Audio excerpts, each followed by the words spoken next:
Hello, everyone. Haven't done a cold open in a long time, but I wasn't really feeling in the joyous presentation mood after this particular revelation. So, as you can see on the screen, an article came across my threshold in the last, say, hour or so, and it decidedly it had a way with me emotionally, let's say. Now the article is about 5 days old as of this recording, but I only just happened upon it. So if this is new, if this is not news to you, if it's been reported elsewhere, I apologize, but it's new to me. Before I begin, hope you're all doing well. Hope you're all keeping cool. For those of you out in the wonderful world of heat waves and so on, here, there, or otherwise. There are three conditions that men in my family have had to deal with in the known history that I have of my family's medical history.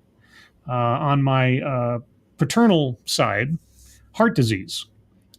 My grandfather died of it, and complications there too. My father has had heart issues in recent memory. So there's that. The second one that afflicts both sides of my male side of the family, so to speak, pleasingly sizable genitalia, but, that's just a cross we have to bear. But the third, and most especially on my maternal side, is Alzheimer's. My mom's father passed away as a complication of Alzheimer's. Dementia is a known facet in my mother's family line, and there's a good possibility, not an assured possibility, fingers crossed, but there's a good possibility that at some point in the not too distant future, because, glacially speaking, I will perhaps come down with the same disease. And given, past as prologue with my medical issues of the last several years, I have a tendency of coming down with things far earlier than I should for my age. So it's something that's always kind of floating in the back of my mind. But over the last few years, I have been heartened by constant news of research on Alzheimer's and progress towards a potential treatment or cure or preventative measures and so on and so forth. And the one word that kept encapsulating what we were told is causing Alzheimer's, or at least the leading cause of it, is something called plaque. It's sort of like plaque on your teeth, but it's plaque on the brain, and it's this buildup of this plaque and this protein that helps to lead to the deterioration of your brain and its functions. And that the elimination of this plaque, the prevention of this plaque, was possibly the way to stop, reverse, maybe cure Alzheimer's. Now, according to this story from Wall Street Pro on July 23rd, 2022, 2 decades of Alzheimer's research was based on deliberate fraud by 2 scientists that has cost billions of dollars and millions of lives.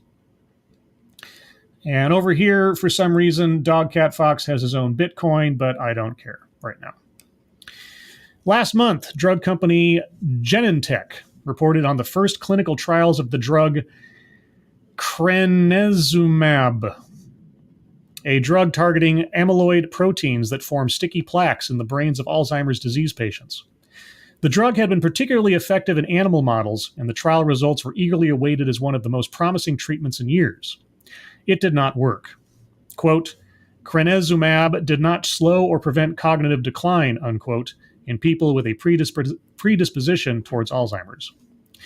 Last year, the Food and Drug Administration narrowly approved the use of Aduhelm, a new drug from Biogen that the company has priced so highly that it's expected to drive up the price of Medicare for everyone in America, even those who never need this drug. Aduhelm was the first drug to be approved that fights the accumulation of those amyloid plaques on the brain.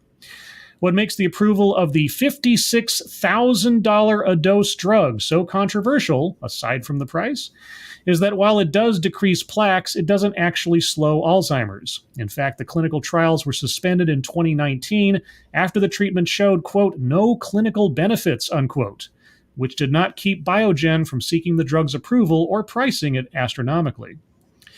Over the last 2 decades, Alzheimer's drugs have been notable mostly for having a 99% failure rate in human trials. It's not unusual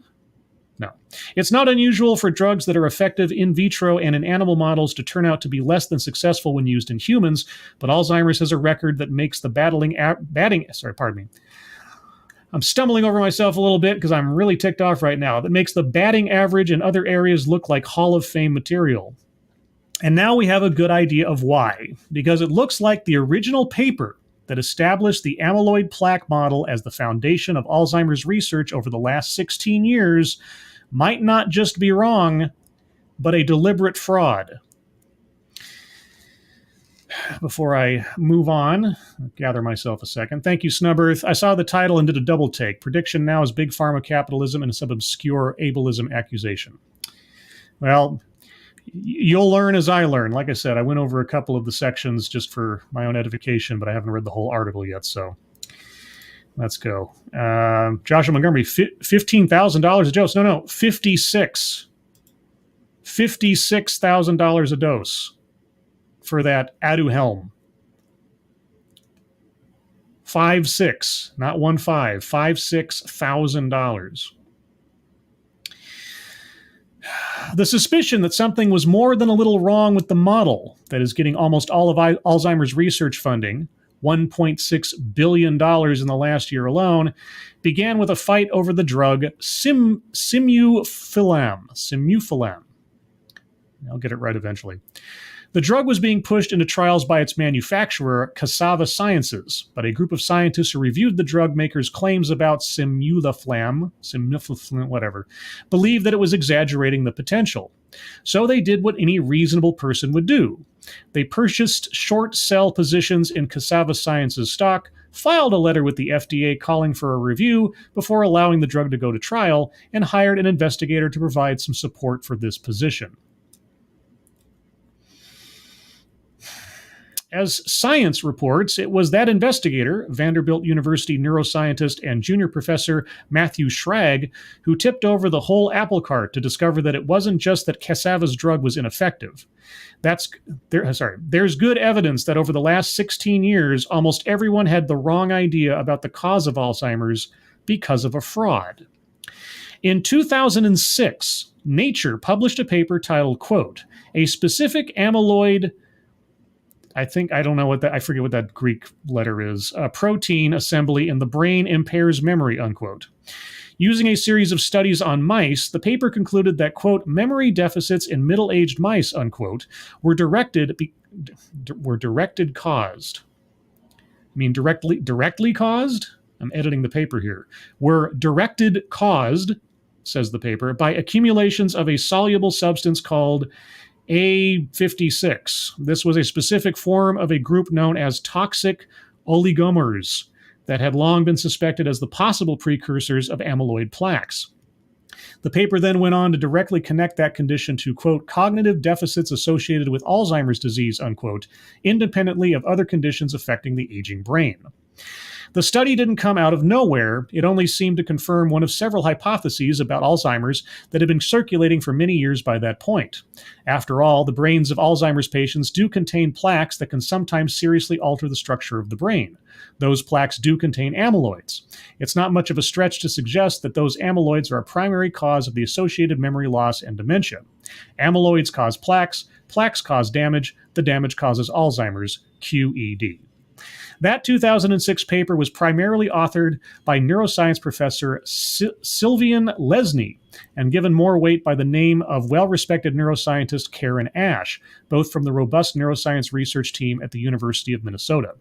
It was Ash who produced the transgenic mice used in the study, which genuinely do appear to have Alzheimer's-like symptoms and that have since been used as the favored animal models for a generation of treatments.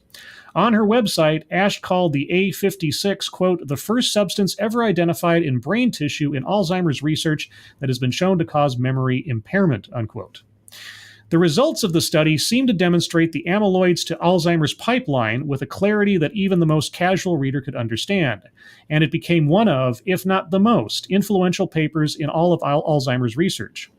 Not only has it been cited hundreds of times in other works, roughly 100 out of the 130 Alzheimer's drugs now working their way through the trials are directly designed to attack the kind of amyloids featured in this paper.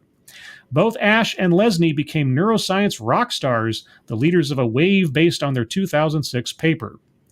What intrigued Schrag when he came back to this seminal work were the images. Images in the paper that were supposed to show the relationship between memory issues and the presence of A56 appeared to have been altered.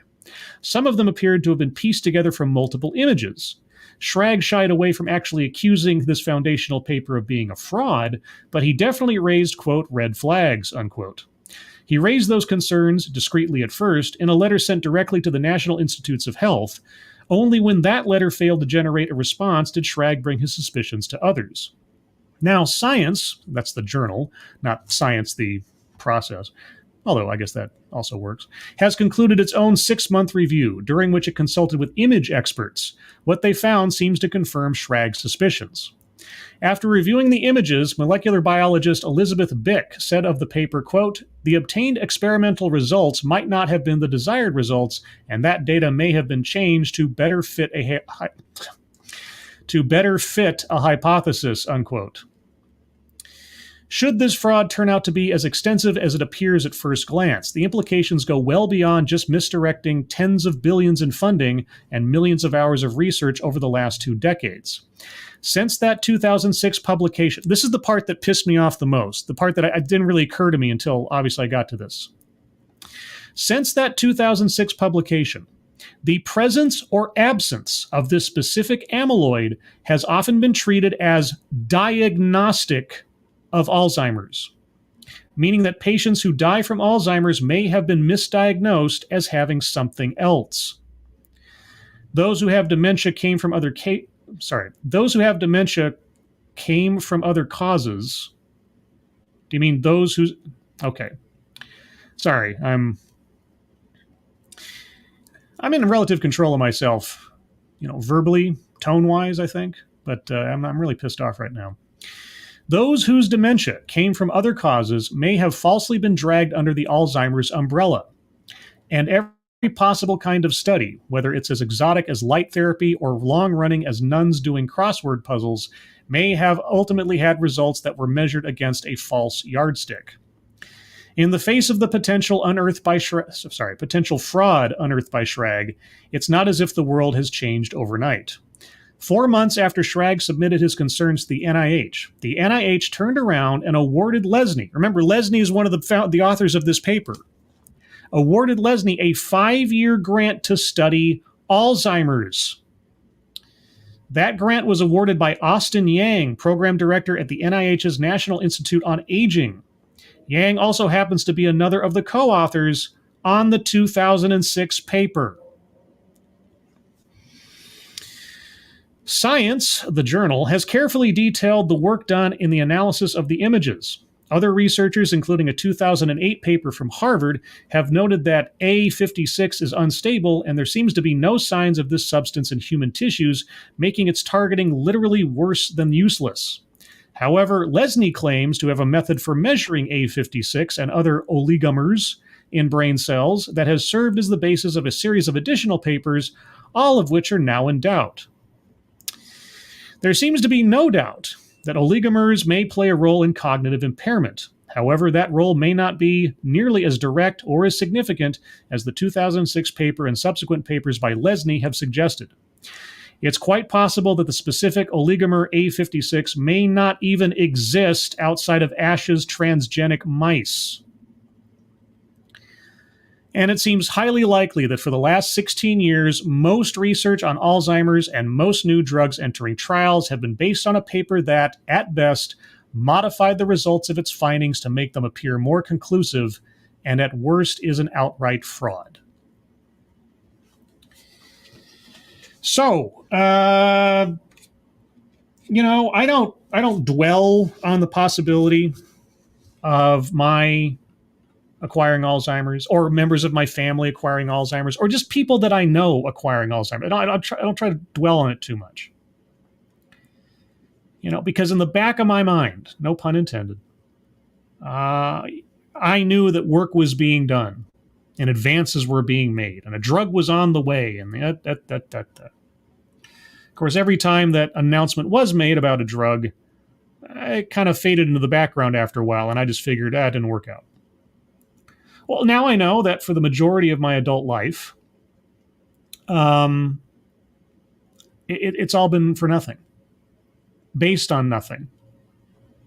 And people who lied have been patting themselves on the back and paying themselves off for decades now for nothing. And just like the headline says, how many millions of lives have been lost on the basis of this one paper? Of course, the thing that really amazes me, I guess, the thing that really worries me too, but at the same time I suppose shouldn't be surprising, is that nobody checked their work, apparently.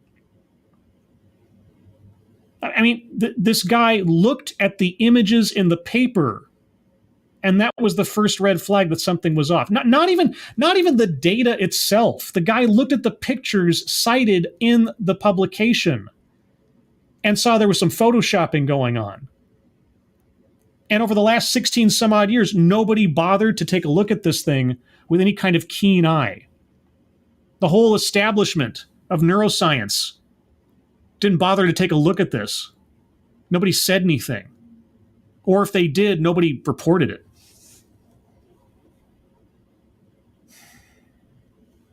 How many people that could have used treatment for Alzheimer's didn't get it? How many people were given drugs that God knows what the side effects would have been elsewise, that weren't going to actually do anything at all? How many people's finances were just blown up paying for drugs that were effective as sugar cubes? How much false hope have people and their families been living under for the last 16 years on the basis of this?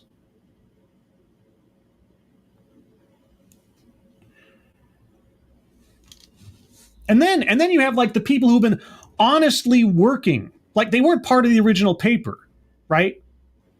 They believed a lie, and they put their entire careers, who knows how many hours of research and work and development and on under an honest belief that they were working towards a cure. Wasted.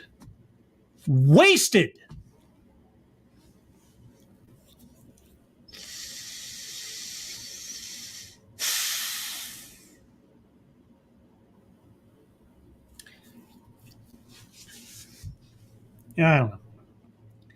Like I said, I guess I shouldn't be surprised. Right? I was one of those people who had false hope, right? But then we are talking about the pharmaceutical industry.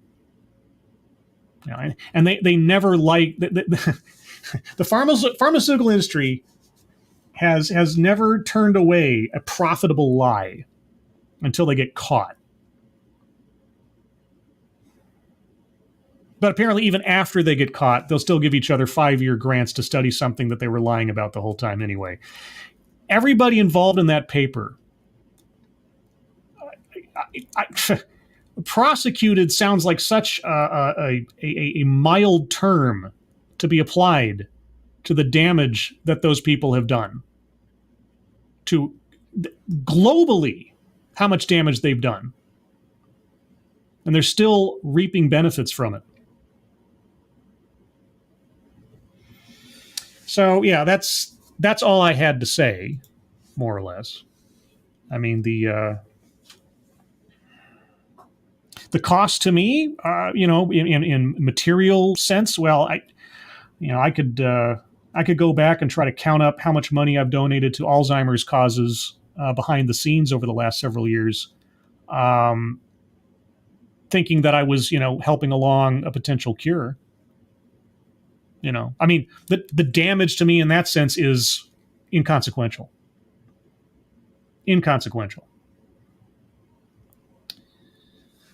Ranting Monkey corrects me.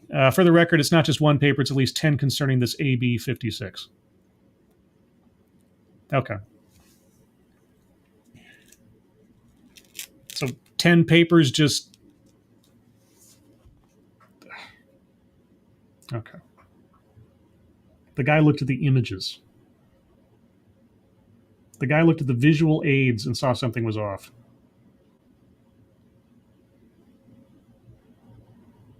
Okay, well, if not a singular fraud, then, you know, it's a word that I hear very often referred to other things. Doesn't this show a systemic failure of the scientific community? I mean, 10 papers verifying this in some way, shape, or form. Ranting again. 20 total papers, 10 with just that plaque. Oh.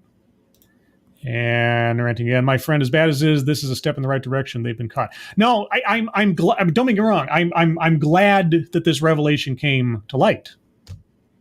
I mean, another day spent with people operating under false pretenses, trying to cure people, is itself a tragedy. Now the question is, well, my only hope, the only sort of silver lining I can try to think of this is, in the course of all of this research, something else was discovered but set aside because it didn't match the model that had been provided them 16 years ago. Something was discovered that was set aside because it didn't fit with the narrative that will now come to prominence and might actually be part of the solution. That's the only thing I can hope for, is that it wasn't all for naught, that it wasn't all a waste. That there are plenty of things discovered and plenty of things found out that will, now that this has been set aside, 16 years too late, will have a positive effect. But the people involved in this, the people that profited off of this, especially if they knew, especially if they can prove that those images were altered and so on, I'm not even quite sure what a suitable punishment would be. You know. It's just, yeah. Anyway, I'm going to become incoherent here if I keep babbling, and that's probably where I'm already at. I appreciate you guys showing up to listen to me rant and yell a little bit. I'll take a second and see if you guys have anything you'd like to add before I sign off. Programming note, and most especially now, I'll need it to take my mind off of this. Tonight at 6 p.m. Pacific, 9 p.m. Eastern on this channel will be TED Excellence, where I go over another off-brand TED Talk. Tonight's subject matter is, I'll read the title to you. If you can decipher it before I do, you get a gold star on your forehead. Sex and the Sin of Non-Whiteness. Better Consent Models for Women of Color. What does that mean? I don't know. We'll find out together tonight at 6. And then Sunday at 8 a.m. Pacific, 11 a.m. Eastern, will be the Sunday stream, where hopefully this week I'll use the appropriate beginning intro. Whereas last week I used the TEDx intro because I was sleep-deprived and didn't know what I was doing. And then sneak preview next Monday, August 1st, a special edition of TED Excellence, where in human form, my favorite communist and I will be taking a look at a talk recommended to me by Tall Person, starring a member of the Young Turks crew, talking to us about economics and how we need to reform capitalism or something. Ranting Monkey, I know you're more of an economist than I am. If you're interested in joining in on that one as a three-way, let me know. But, and there's Tall Person now. Ahoy, Tall Person. Yeah, I'm going to do your TED Excellence next Monday, Tall Person, just so you know. Ranting Monkey, what I find really sad is that this should have been blasted across headlines and was basically ignored. Yeah, 5 days have gone by, and I didn't even know. I mean, I take a look at our favorite friends, CNN, once in a while, and I didn't see anything about this. This is ridiculous. This should be top shelf headline news. For as many people as this both affects now and has affected over the last 16 years and will continue to affect going forward. It's going to be Monday, August 1st at 6 p.m. Pacific, 9 p.m. Eastern. So the usual Lords of the Night time on Monday. If you can make it, cool. If not, no biggie. But I know you know you're not an economist, but you know more about economics than I do. Because I know nothing. I'm an English major. What do I know? Let's see. John Miller, I'd settle for fines so large no one else will ever think to attempt this kind of fraud again. the people involved in this should, whatever titles, awards based on that paper, etc., should immediately be rescinded and revoked. Any prize money or anything else that should be clawed back from them.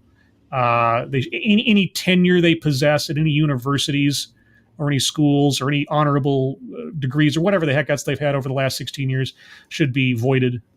There's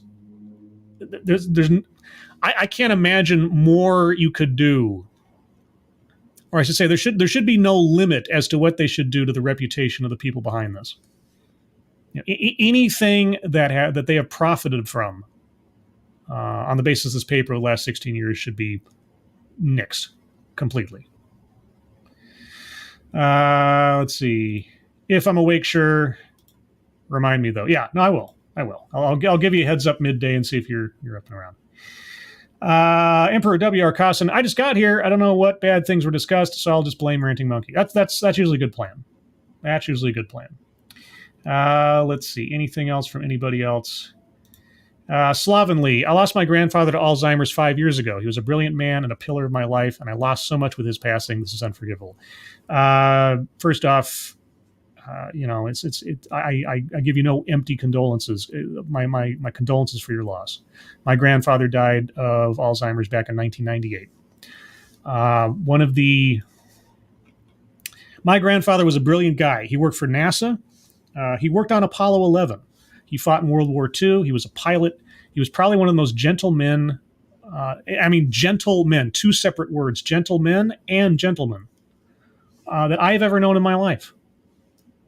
He's responsible for the goodness that is my mother, first and foremost. And I love him dearly. I learned so much about him and from him.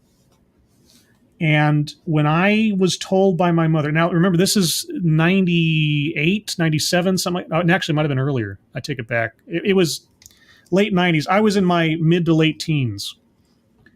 And I had only, a passing understanding of Alzheimer's from the media and movies and TV. And when my mother told me that my grandfather, who I hadn't seen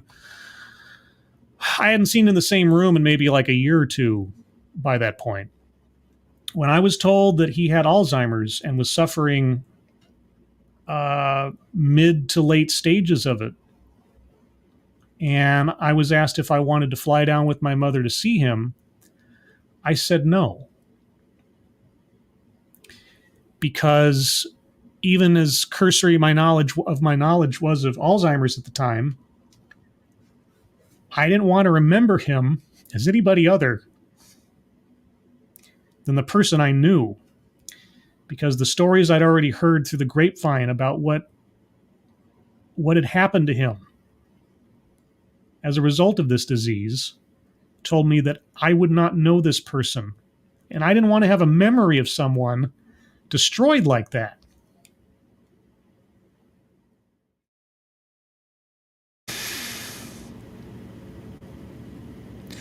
It was one of the hardest decisions I ever made. I felt like a monster. I still do.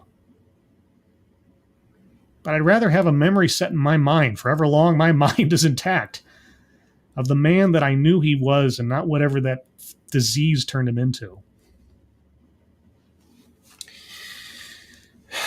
Okay, I'm going to stop now. Hope you guys are having a good day. Hope you're staying cool. Hope you're all safe and well. If you're not well, please get well soon, and I will see you on the next one.